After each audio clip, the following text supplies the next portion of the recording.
네, 안녕하십니까. 평촌고등학교 교육과정부장 최홍철입니다. 2022학년도 우리 1학년, 2학년, 1학년과 2학년 학생들을 대상으로 그리고 또 학부모님들께 안내드릴 교육과정 설명회를 지금부터 시작하도록 하겠습니다. 2015학년도에 개정된 2015 교육과정 편제의 기본적인 내용들과 그 다음에 우리 학생들이 교과목을 선택을 할 때 이제 지켜야 될 몇 가지 수칙들 그리고 과목 선택의 절차, 일정 등에 대해서 안내드리도록 하겠습니다. 2015 개정 교육과정은 우리 학생들이 이제 교과 시간과 창의적 체험활동 시간으로 이렇게 이제 구분되어 해서 이렇게 학교 생활을 하고 있으시죠. 우리는 이 교과 부분에 있어서 학생들의 진로와 적성과 흥미 등등과 그리고 우리 학생들이 대학을 갈 때 반드시 배워야 하는 그러한 과목들, 이러한 여러 가지 정보들을 종합적으로 고려해서 학교 교육과정 편제를 마련하였고, 이 학교 교육과정 중에서 학생들이 반드시 이수해야 된다고 생각하는 과목들을 학교 지정 과목으로, 또 학생들의 선택에 따라서 운영할 수 있는 과목들을 또 학생 선택 과목으로 이렇게 운영하고 있습니다. 2015 개정 교육과정은 기본적으로 교과 영역이 이제 기초교과, 국어, 수학, 영어, 한국사가 기초교과에 해당하고요. 그 다음에 사회와 과학이 탐구교과라고 또 부릅니다. 체육예술을 체육교과, 예술교과. 이 예술교과 안에는 이제 음악과 미술이 포함이 됩니다. 체육예술교과. 그 다음에 기술과정, 제2외국어, 한문, 교양. 이 교과를 다시 생활교양 교과 영역으로 분류를 하고 있습니다. 학생들이 배우는 이 여러 일반 고등학교에서 개설되는 이 여러 과목들이 이제 보통 교과라고 이야기를 하는데요. 이 보통 교과는 다시 공통 과목과 일반 선택 과목, 진로 선택 과목으로 구분이 됩니다. 기본적으로 1학년 때 우리 학생들이 공통 과목을 모두 이수를 했습니다. 그래서 현재 1학년 학생들의 경우에는 주로 이 일반 선택 과목 중에서 과목 선택이 이루어질 예정이고 3학년 학생들은 공통 과목과 일반 선택 중 일부 과목들을 이수를 했죠. 따라서 일반 선택과 진로 선택 전체를 아울러서 3학년 때 과목 선택이 이루어지게 되어 있습니다. 이 화면에서 선생님이 빨간색 글씨로 표시하는 과목들도 있고 파란색으로 표시한 과목들도 있고 검정색으로 표시한 과목들도 있어요. 여기서 검정색으로 표시한 과목들은 석차 등급이 산출되는 1등급부터 9등급까지 석차 등급이 산출되는 그러한 과목들이고요. 파란색으로 표시한 과목들은 석차 등급은 산출되지 않고 최종 학기말 점수에 따라서 80점 이상이면 A, 60점 이상이면 B, 60점 미만이면 C라는 성취도를 받는 성취도 평가만 이루어집니다. 빨간색으로 표시된 이 과목들은 진로 선택 과목으로 성취도 평가가 이루어지긴 하나 수능 선택 과목에 해당하는 그러한 과목들을 표시하였습니다. 먼저 2학년 학생들, 21학년도에 입학한 2학년 학생들의 경우에 내년도에 국어는 언어와 매체와 합법과 전문 중 한 과목을 선택해서 1학기에 수강을 하실 거고요. 2학기에는 고전 읽기라는 과목, 진로 선택 과목입니다. 파란색으로 표시한 진로 선택 과목이에요. 그래서 이거를 선택을 하시게 될 거고, 수학은 먼저 확률과 통계를 모든 학생들이 주당 3단위 수강하시고, 영어는 1학기에 영어 독해와 전문 일반 선택 과목, 심화 영어원 진로 선택 과목을 수강하십니다. 기초교과에서도 이제 선택을 하실 수 있는 상황이 생깁니다. 여러분의 진로 분야가 어떤 분야이냐에 따라서 심화 국어, 미적분, 심화 영어 독해 원 세 과목 중에서 내가 국어, 영어, 수학 중에 주당 3시간을 어떤 걸 더 보충하고 좀 더 공부를 해야 하나 라는 고민을 하시고 이 세 과목 중에 한 과목을 선택하시면 되고요. 여기서 심화 국어와 심화 영어 독해 원은 진로 선택 과목, 미적분은 일반 선택 과목에 해당합니다. 탐구교과에서는 이제 생활과 윤리, 사회문화, 동아시아사, 한국지리, 사회교과에 해당하는 과목들 중에서 또 고르실 수도 있고 물리학 2, 화학 2, 생명과학 2, 지구과학 2 이렇게 과학 2 과목들을 또 공부하실 수 있어요. 여기서 사회교과들은 모두 다 일반 선택 과목이고 파란색 과학교과들은 진로 선택 과목입니다. 그리고 또 탐구교과에서 주당 2단위 앞서 말씀드렸던 요 과목들은 주당 3단위 수업이 이루어지고 이 과목들 중에서 2개를 고르시는 거고요. 그다음에 주당 2단이 이루어지는 탐구 교과 수업이 또 있습니다. 여행지리, 사회문제 탐구, 고전과 윤리, 생활과 과학, 융합과학 중에서 한 과목을 주당 2시간 수업 듣는 것으로 또 선택하실 수 있습니다. 이 선택 부분에 있어서 설명이 조금 필요한데 이따가 그 최소 이수 기준이라는 거 말씀드릴 때 안내 다시 드리도록 할게요. 3학년 때 체육은 주당 2시간 진로 선택 과목인 스포츠 생활을 수강하시게 되고요.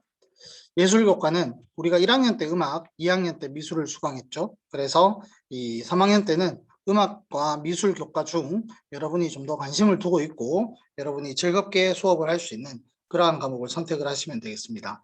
음악 감상과 비평, 미술 창작 중 한 과목을 선택하셔서 주당 2시간 수업을 진행하시게 됩니다.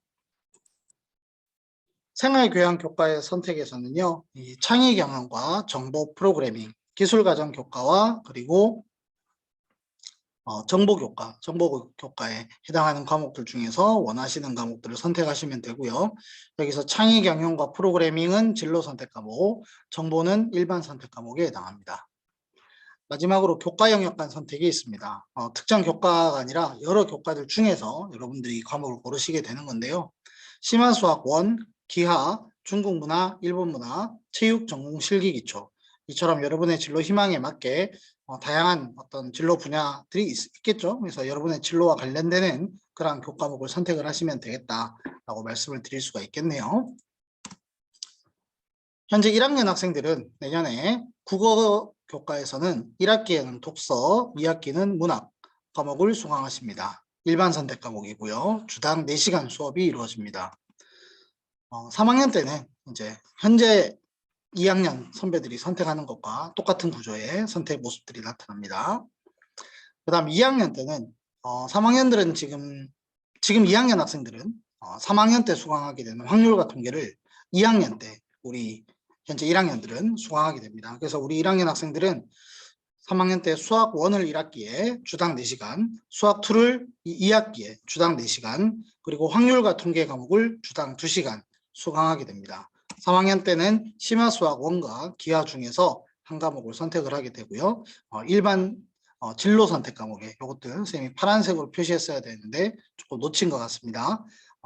진로 선택 과목에 해당합니다. 이거는 진로 선택 과목.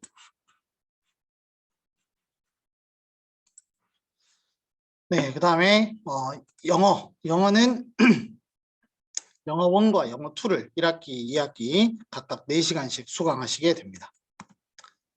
3학년 때는 영어 독해와 작문, 심화 영어. 현재 2학년 선배들이 선택하는 것과 동일한 그런 구조예요. 요거는 수학만 좀 다르다 이렇게 생각하시면 되겠고요. 또 기초교과 선택 이제 그 기하 부분이 그리고 심화 수학 부분이 다른 교과 영역에 있다가 올라와서 이 부분은 큰 차이가 없다 이렇게 생각하시면 됩니다.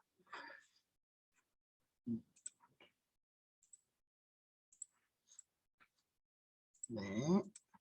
그다음에 이제 탐구교과에서는요, 이제 세계지리, 세계사학, 경제, 정치화법, 윤리사상, 물리학원, 생명과학원, 화학원, 지구과학원 요 과목들 중에서 3과목을 주당 3시간씩 수강하게 됩니다. 네, 여러분이 이제 인문사회 계열 쪽으로 진학하고 싶으신지, 자연공학 계열 쪽으로 진학하고 싶으신지 이런 것에 따라서 여러분이 선택하시는 과목들이 달라질 거고. 인문사회 계열이냐 자연공학 계열이냐를 넘어서서 특히 또 여러분이 어떤 분야를 전공하시고 싶으시냐에 따라서 역시 세부적으로 선택하시고자 하는 또 하셔야 하는 그러한 과목들의 또 차이가 있을 거다 이렇게 또 말씀드릴 수 있겠네요. 3학년 때는 탐구교과 선택권은 현재 2학년과 동일하니까 내년에 또 설명드리도록 할게요. 현재 1학년 학생들이 2학년에는 이 스포츠 생활 과목을 주당 1시간 이제 체육으로 수강하시게 되고요. 3학년 때 주당 2시간 운동과 건강을 수강합니다. 2학년 때 예술교과에서는 미술을 주당 2시간 수강하실 것이고 3학년 때 음악 감상과 비평, 미술 창작 중 한 과목을 선택해서 주당 2시간 수업 들으십니다. 2학년 학생들이 또 하나 이제 선택해 주셔야 돼요. 첫 번째 선택이 이제 아까 보셨던 탐구교과에서의 선택이었죠. 현재 1학년 학생들이. 그리고 또 1학년 학생들이 내년에 2학년으로 갈 때 선택하셔야 되는 것이 이 중국어 1과 일본어 1. 이 중국어 1과 일본어 1 중에서 한 과목 여러분이 관심을 두고 있는 그러한 분야에 관련되는 교과목을 일반 선택 과목을 주당 2시간 이렇게 수강을 하게 됩니다. 그래서 이 과목들 중에 또 선택을 해 주셔야 되고요. 3학년이 되면 중국 문화, 일본 문화, 프로그래밍 중에서 한 과목, 그 다음에 체육 전공 실기 기초, 창의 경영, 정보 공학 일반 중에서 또 한 과목 이렇게 선택을 하시게 됩니다. 먼저 우선은 2학년 때 어떤 과목들을 선택할 것인지 그런 것들이 중심이 되는데 학생부 종합전형을 준비하신다거나 장기적으로 좀 내가 과목 선택에 대한 계획을 짜야겠다라고 하시는 분들께서는 3학년 때 선택하시는 그러한 과목들도 이제 현재 1학년 학생들의 편제 변경은 이루어지지 않거든요. 그래서 3학년까지의 전체 편제를 보시고 고민을 하시면 될 것 같습니다. 앞서 말씀드린 것처럼 공통 과목과 일반 선택 과목들은 기본적으로 이렇게 석차 등급이 산출되고 우리 학생이 공부를 얼마나 잘했는지 상대적으로 응시자, 수강자 숫자 중에서 위치가 어느 정도 되는지라는 상대평가 점수들이 제시가 됩니다. 그러나 진로 선택 과목, 우리가 진로 선택 보통 교과라고 하는 분에서 진로 선택 과목으로 편성되어 있는 것뿐만 아니라 전문 교과, 원래는 이제 특목고에서 개설되는 과목인데 이제 일반고에도 개설하는 경우도 있거든요. 그런 과목들 같은 경우에도 역시 이 성취도 평가만 이루어집니다. 성취도 평가만 이루어진다. A, B, C 요거만 나오고 응시자 중에서 A가 몇 %인지, A를 받은 학생이, B를 받은 학생이 몇 %인지와 같은 성취 수준과 학생 비율만 제시되기 때문에 상대 평가가 이루어지지 않는다. 절대 평가가 이루어진다는 거고요. 이 과목들이 어떤 형태로 성적 처리가 되는지는 각 교과목 선생님들께서 또 여러 안내 자료를 통해서 안내해 주실 거라고 생각을 합니다. 이렇게 학교생활 기록부에서 일반 선택 과목과 진로 선택 과목, 체육 예술 교과 이렇게 학교생활 기록부에 성적 표시가 별도로 된다는 거 알고 계시면 좋을 것 같고요. 진로 선택 과목도 여러분들이 석차 등급이 산출되지 않는다고 해서 그냥 막연하게 그냥 편하게 생각하고 공부를 뭐 좀 대충 해도 되지 않나 이런 생각들을 많이 하실 수 있을 것 같아요. 근데 그렇지 않다.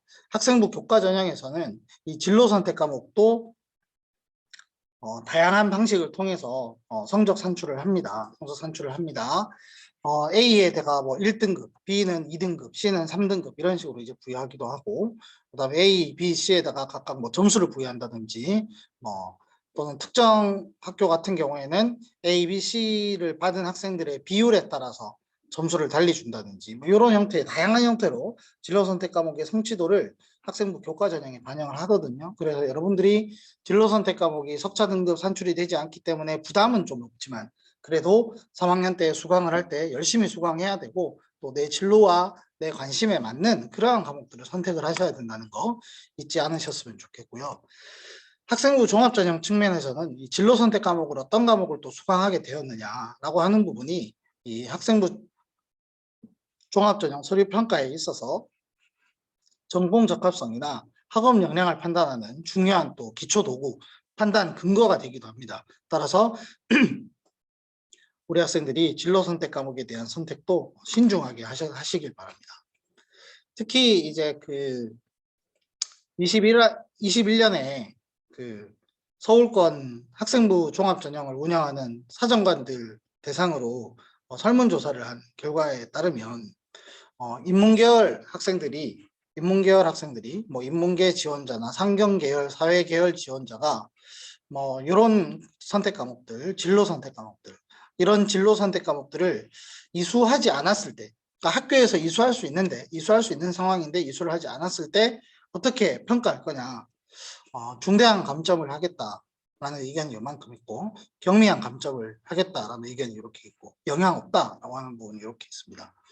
근데 뭐 인문사회 계열 아이들이 사회탐구 과목을 대다수 이수하지 않았다. 대신 뭐 과학을 많이 이수했다. 그러면 이제 좀 중대한 감점을 하겠다고 이렇게 보고 있어요. 그러니까 어쨌든 인문사회 계열, 상경 계열 지원하는 아이들은 자기가 지원하고자 하는 구체적인 학과나 모집단이 계열과 맞는 진로 선택 과목을 충분히 이수하는 것이 긍정적이다. 이렇게 이야기를 할 수 있겠죠. 요 화면은 그러니까 자연계열, 화학계열, 생명과학계열, 물리계열, 의학계열, 자연공학계열 이런 계열에 지원하는 아이들이 생명2를 이수하지 않았던가 화2, 물2 뭐 이런 그 지원하고자 하는 계열과 직결되는 그러한 진로 선택 과목 이런 진로 선택 과목을 이수하지 않았을 때 어떻게 평가할 거냐. 중대한 감점을 하겠다라는 의견이 매우 높은 것을 확인할 수 있습니다.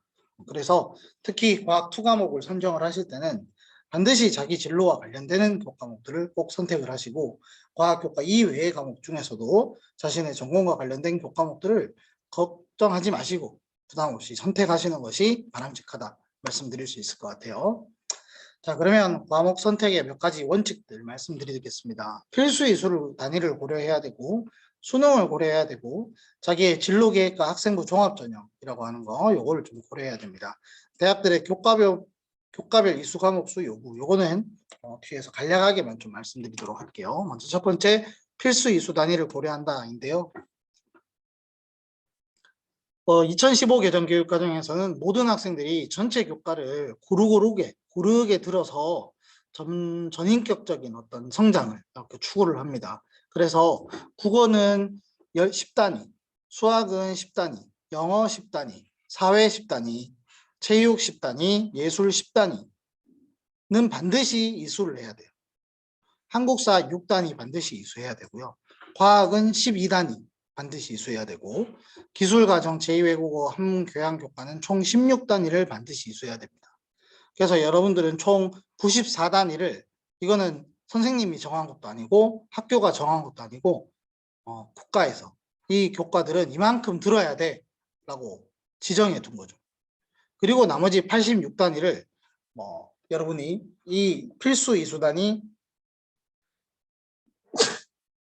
죄송합니다. 네. 필수 이수 단위를 넘어서는 범위를 이 자율편성 단위에서 수강하실 수가 있어요.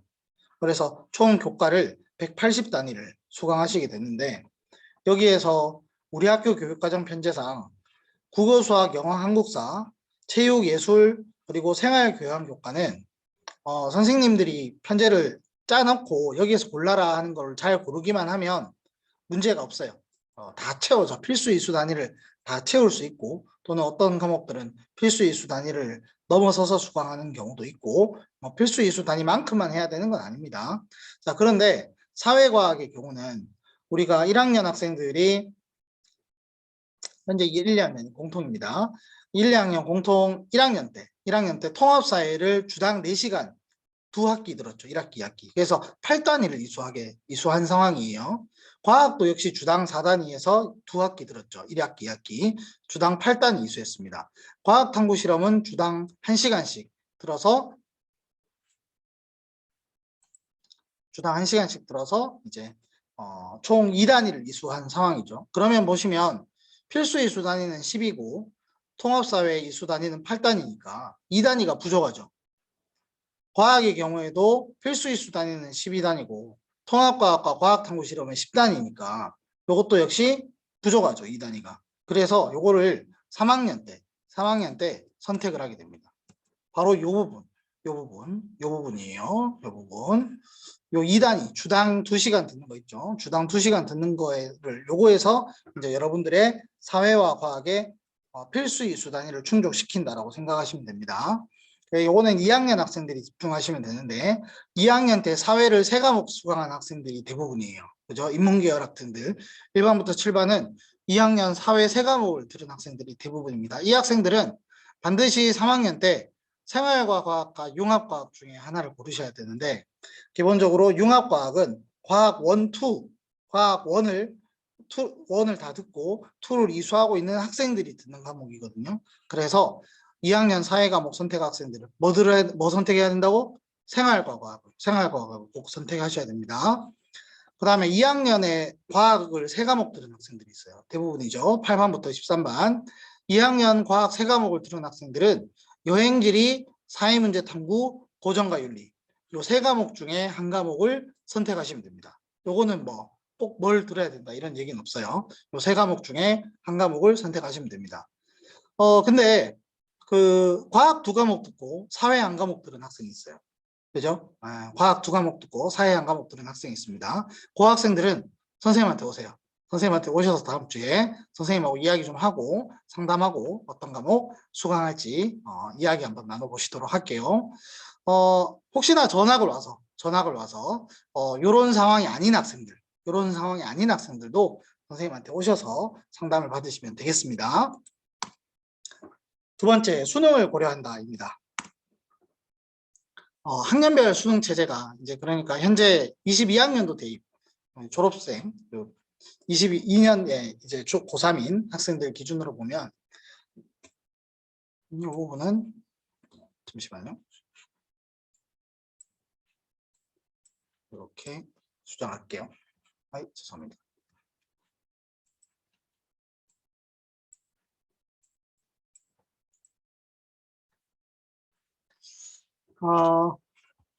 작년 졸업한 아들, 그전 졸업생들은, 그러니까 21학년도에 대학을 간 친구들은 수학이 가형, 나형으로 이렇게 구분이 돼 있었는데, 이제 작년에 졸업한 선배들부터 공통 과목이 있고 국어에, 그리고 수학에도 공통 과목이 있어요. 근데 이 국어와 수학에 선택 과목이 생겼죠. 선택 과목이.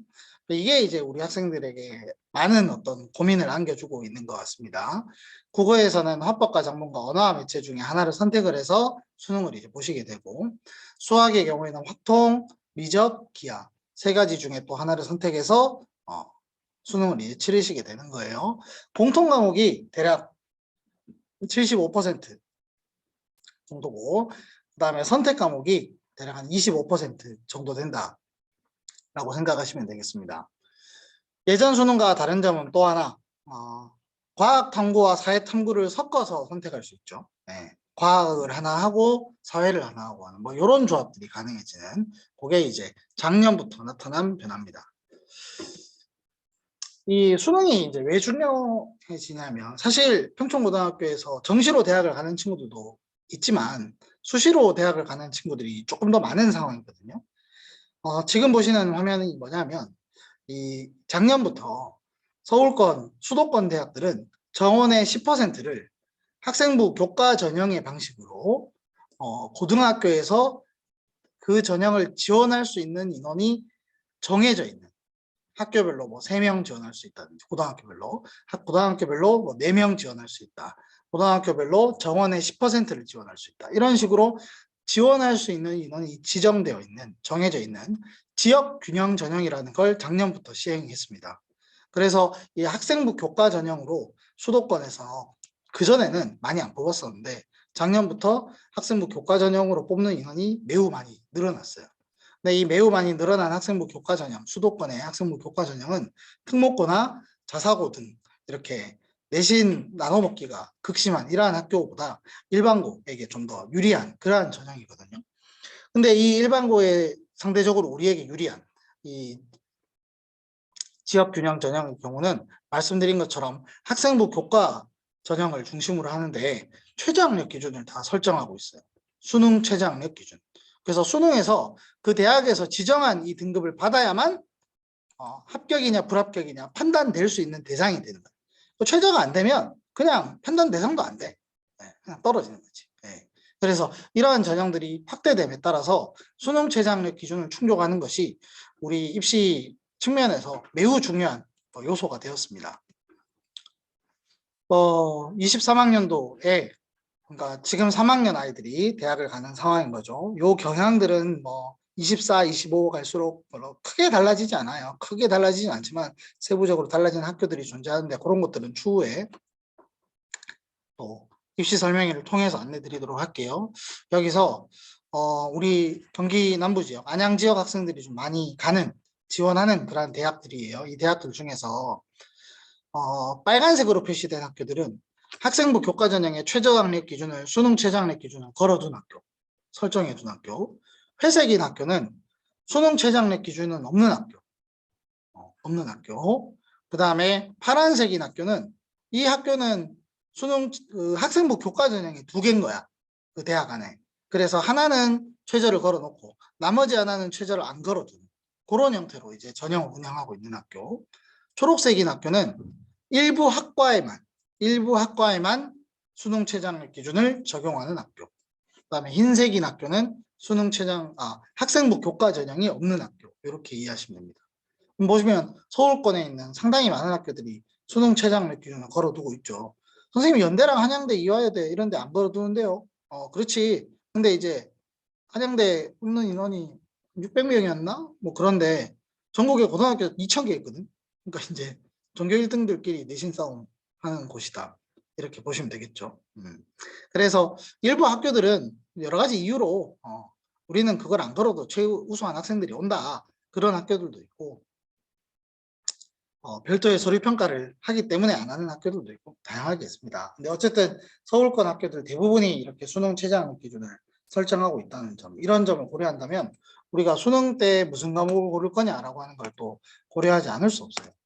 지금 보시는 화면은 이제 수능 최저학력 기준의 효과인데 수능 최저학력 기준을 충족을 할 수 있으면 그만큼 대학 가기가 쉬워진다 이런 이야기예요. 무슨 얘기냐면 A 대학이랑 B 대학이 정시에서의 합격선들은 비슷한 대학들이야.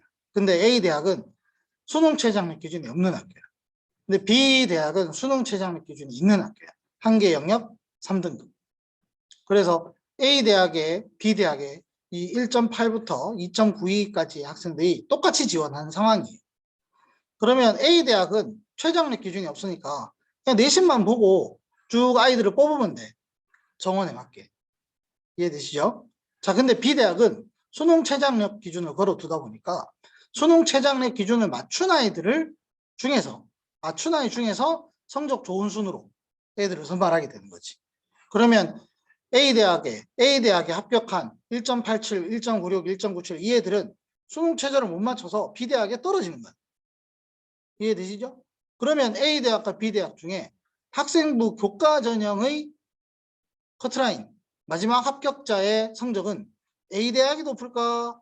B 대학이 높을까? A 대학이 높겠지. 그지?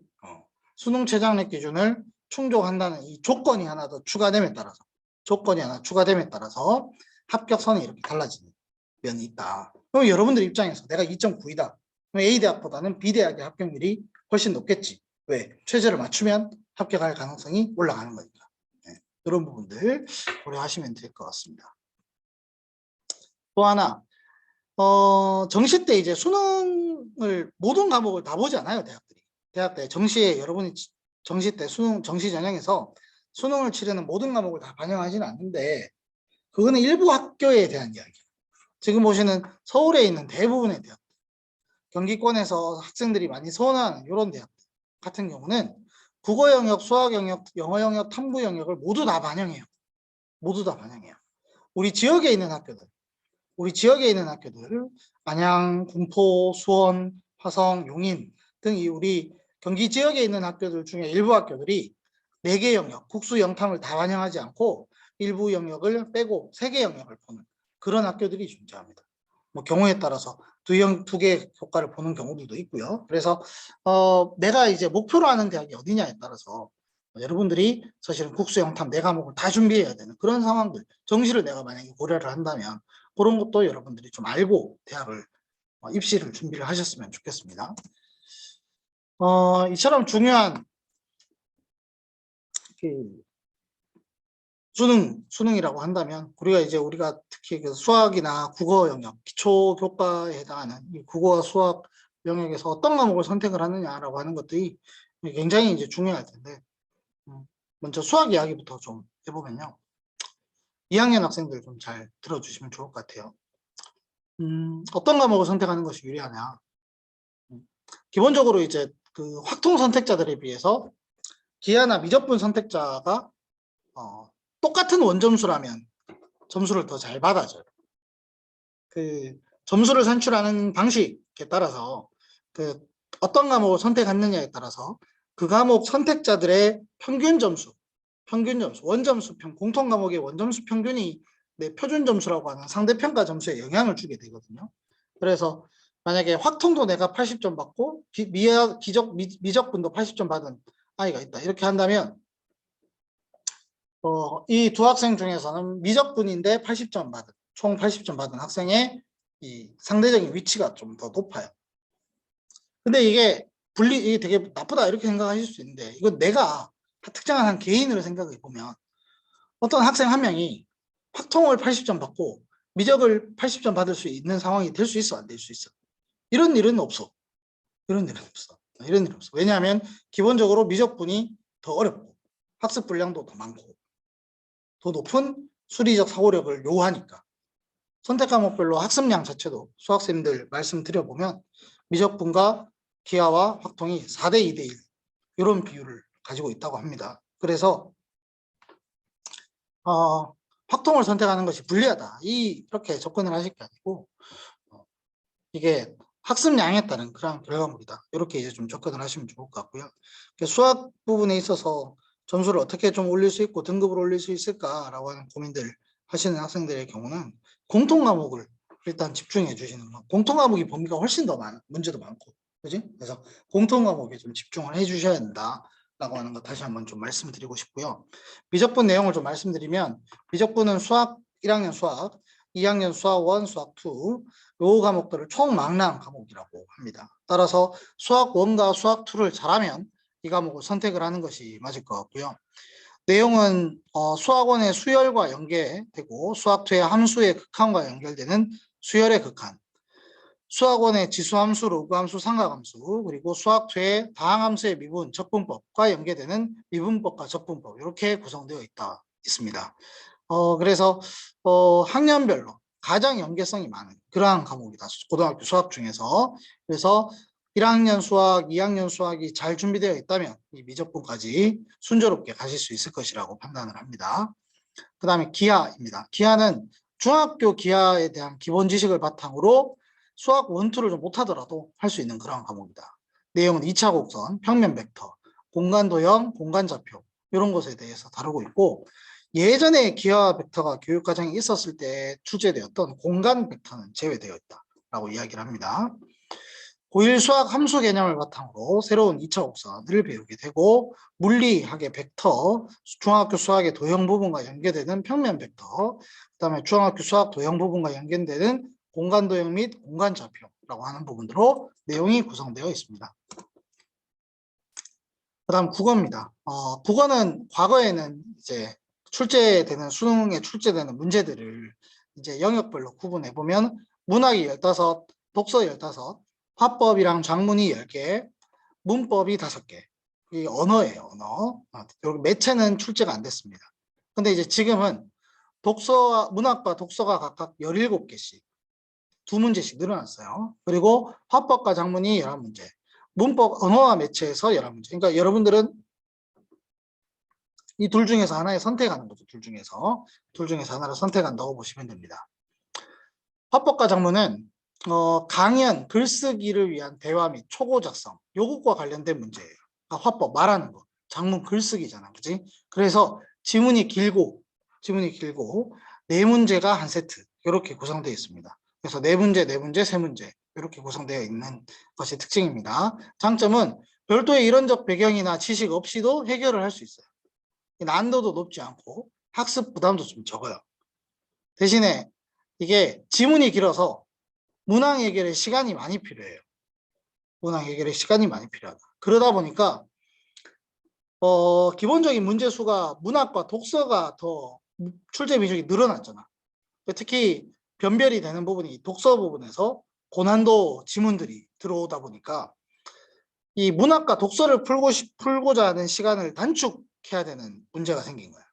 그래서 상위권, 최상위권 학생들이 문학과 독서를 푸는 시간을 할애하기 위해서 시간 단축을 목적으로, 풀이 시간 단축을 목적으로 언어와 매체를 많이 선택하게 됩니다. 아까 선생님 뭐라고 말했죠? 같은 선택 과목을 친 아이들이 공통 과목 점수가 높을수록 내 상대평가 점수가 좋아지는 구조거든요. 그러다 보니까 뭐 그런 요인도 있고 애초에 언어와 매체를 선택하는 친구들이 문법을 준비한 그러한 친구들의 학습 역량이 뛰어나서 그 아이들이 공부를 잘하기 때문일 수도 있고 여튼 그래서 상대적으로 언매 선택자에 비해서 표점이 낮게 나타나는 그러한 결과가 좀 나타난다는 점이 단점이다. 대신에 조금 부담은 없다. 언어와 매체는 언어, 문법입니다. 2문항 한 세트, 그 다음 3문항 단독 문제, 그 다음 매체 6문제 이렇게 출제가 되는데 왜 얘가 이제 문항 해결 시간이 좀 짧냐? 언어는 문법이니까 문법에 대한 준비가 돼 있으면 그걸 그냥 바로 적용하면 되는 거지. 그래서 문항 해결 시간이 좀 짧다. 매체는 인터넷 기사나 방송 뉴스, 광고나 잡지를 통해서 의미를 파악하고 해석하는 그런 형태의 문항이에요. 그러니까 특성상 그림 자료나 빈칸이 많아. 백지가 좀 많아. 글만 계속 있지 않고. 그러다 보니까 역시 문항 해결 시간이 좀 적죠. 대신에 단점은 문법 공부가 되어 있어야 된다는 거. 그러니까 문법 공부에 충분한 시간을 할애해야 한다는 거. 이게 이제 단점입니다. 전년도에 국어 선택하고 나서 선배들이 제일 많이 바꾼 게 언매랑 화법과 전문이거든요. 그래서 정말 좀 일하는 입장에서는 신중하게 좀 선택했으면 좋겠다. 신중하게 좀 선택을 해서 언매와 화법과 전문을 고르셨으면 좋겠다라는 생각이 듭니다. 국어쌤들이 수업 중에 이 언매와 화작에 대해서 설명도 드릴 텐데 국어쌤들 말씀 잘 듣고 선생님들 지도에 따라서 과목 선택을 진행하셨으면 좋겠습니다. 2학년 학생들 3학년 때 그래서 요 언매와 화작 중에 한 과목 선택하셔야 되고요. 그 다음에 수능과 관련해서 미적분은 이 심화국어, 심화영어, 독해와 같은 선택군에 묶여 있습니다. 자연계열 학생들이나 상경계열 진학을 희망하는 학생 중에서 상위권 대학을 생각하는 학생들이라면 미적분 선택이 필요하겠죠. 반면에 인문사회계열 학생들이라든지 꼭 미적분이 필요 없다라는 친구들은 심화국어나 심화영어, 독해를 선택을 해서 이 국어와 영어의 수능 준비를 또 하시는 것도 방법이라고 보실 수가 있겠습니다. 그 다음에 기하는요. 2학년 학생들의 경우는 기하는 이 교과 영역간 선택에 들어가 있어요. 그래서 이 기하 부분을 수능을 치겠다 하는 친구도 요거 선택하면 되는데 이 기하를 좀 다르게 좀 접근을 해야 되는 게 특히 자연계열 학생들 학교에서 확통을도 3학년에 듣고 미적을 선택하면 미적도 듣고 만약에 내가 기하도 선택하면 세 과목을 이게 듣게 되잖아. 근데 이게 다 수능을 위한 것도 있지만 학생부 종합 전형을 위한 거야. 그러니까 서울권에 있는 공대들은 선생님이 만난 모든 사정관들이 다 일관되게 확통, 미적, 기하를 다 듣고 왔으면 좋겠다. 이게 정말 일관된 이야기입니다. 아시겠죠? 그래서 자연계열, 공학계열 중에서 학생부 종합전형을 좀 준비를 하고 수도권, 상위권 대학을 생각하는 친구들이라면 반드시 이 미적, 기하를 동시에 다 선택해 주셔야 된다. 선택해 주셔야 된다. 상대적으로 기하는 어쨌든 성적 산출이 석차 등급이 아니니까 상대적으로 좀 부담이 적잖아요. 그래서 선생님이 원하는 건 미적은 진짜 모든 자연계열 학생들이 다 들었으면 좋겠다. 그 다음에 기하는 학생부 종합전형을 고민하는 그런 친구들이 좀 들었으면 좋겠다라고 말씀드리고 싶습니다. 심화수학 1의 경우는 좀 뒤에도 말씀드리겠지만 수학 1, 2를 다시 한번 리뷰하는 그런 개념으로 진행할 거니까 좀 참고하시고 이따 또 설명드릴게요. 그 다음 탐구교과인데요. 이건 1학년, 2학년 모두 다 이제 해당이 되죠. 탐구 영역에서 우리가 더 수능 과목을 선택을 해서 이제 시험을 치르게 되니까 22학년도 전년도 수능에서 탐구 과목별 탐구 과목의 과목별 응시 인원은 지금 보시는 표와 같습니다. 파란색이 3학년 때 선택이야. 현재 2학년 학생들이 보시면 되겠죠. 빨간색은 현재 1학년 학생들이 2학년 갈 때 선택하는 과목입니다. 아쉽게도 선생님이 가르치는 또 가장 좋아하는 경제 과목이 5,495명. 정말 안 보네. 네.